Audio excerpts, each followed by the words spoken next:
Terre sainte, aux terres des aïeux, leurs sueurs et leur sang l'ont pétrie.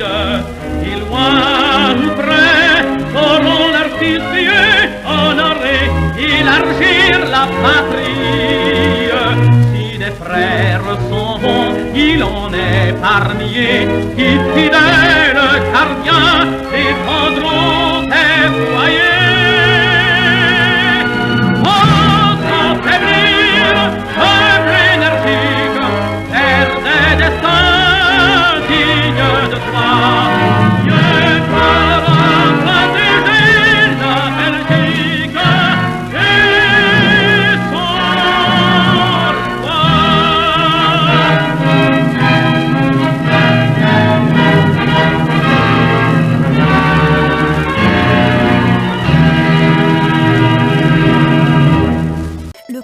Se succéder différents drapeaux tout au long de son histoire. Le premier date de 1885, alors que le pays prend le nom d'État indépendant du Congo, propriété personnelle du roi des Belges, Léopold II. Il deviendra par la suite le Congo belge. Après son indépendance, proclamée le 30 juin 1960, cet État d'Afrique centrale changera 6 fois de drapeau avant d'arriver au drapeau actuel. Celui-ci est bleu ciel, orné d'une étoile jaune à 5 branches dans le coin supérieur gauche et d'une bande oblique rouge encadrée de 2 bandes jaunes plus étroites. Le bleu est celui d'un ciel calme et sans nuages, symbole de paix dans un pays longtemps meurtri par les guerres civiles. L'étoile est la promesse d'un avenir radieux. L'étoile est la promesse d'un avenir radieux. L'étoile est la promesse d'un avenir radieux. L'étoile est la promesse d'un avenir radieux. Le processus de domination. Donc il faut pouvoir montrer que les colonisés ne se sont pas opposés à la colonisation, qu'ils étaient des bénis oui-oui, qu'ils ont été même contents, qu'ils ont été dans le sens de la colonisation. Et ça, c'est essentiel. Il fallait montrer que ces gens étaient des gens qui ont accepté la colonisation, et même qu'ils ont accueilli l'arrivée de la lumière, puisque la lumière, l'étoile, ça représente la lumière dans l'obscurité. L'étoile du drapeau congolais, c'est la lumière de la civilisation qu'on apporte dans l'obscurité.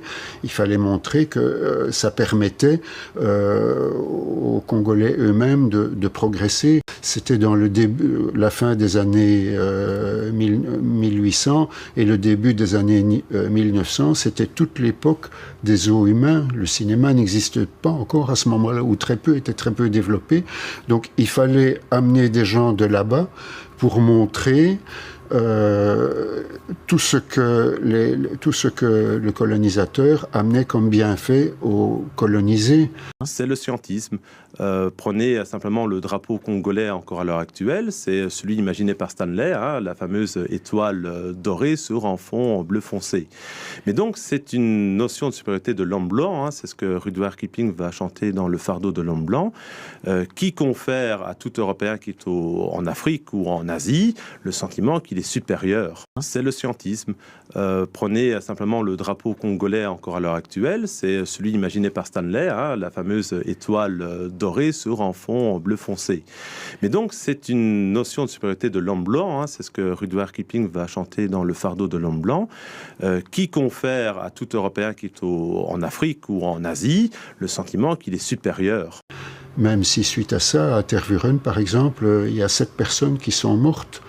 On les a amenés aussi, c'était jusqu'au mois de novembre, et on les obligeait à vivre dans un soi-disant village de huttes, à moitié habillés, et les 7 tombes des personnes, y compris des femmes et des enfants, sont là au pied de l'église de Tervuren. Donc de même que l'église a contribué à donner cette image, c'était des gens pas civilisés, donc tout ce qu'on a fait là-bas, c'était leur amener la civilisation et les sortir, entre autres, de l'esclavage mené par les Arabes, bien sûr, ce qui cadre bien avec le discours actuel, qui continue à bien cadrer avec le discours actuel d'islamophobie. Faut-il déboulonner les statues de Léopold II, le roi des Belges, grand colonisateur du Congo, une colonisation qui a eu lieu quand même à marche forcée avec des millions de morts? Faut-il faire donc l'inventaire de ce passé colonial, et cet inventaire passe-t-il par le retrait de ces fameuses statues ou portraits à la gloire de Léopold II, ou bien est-ce que c'est purement anecdotique? Tout cela parce que Léopold II, deuxième roi des Belges, de 1865 à 1909, est accusé de génocide au Congo, son Congo. Il a rapidement compris ce que ce pays pouvait apporter à la Belgique, alors il l'a colonisé, en a extrait les richesses avec un bilan humain énorme, 10 millions de morts et des milliers de mains coupées.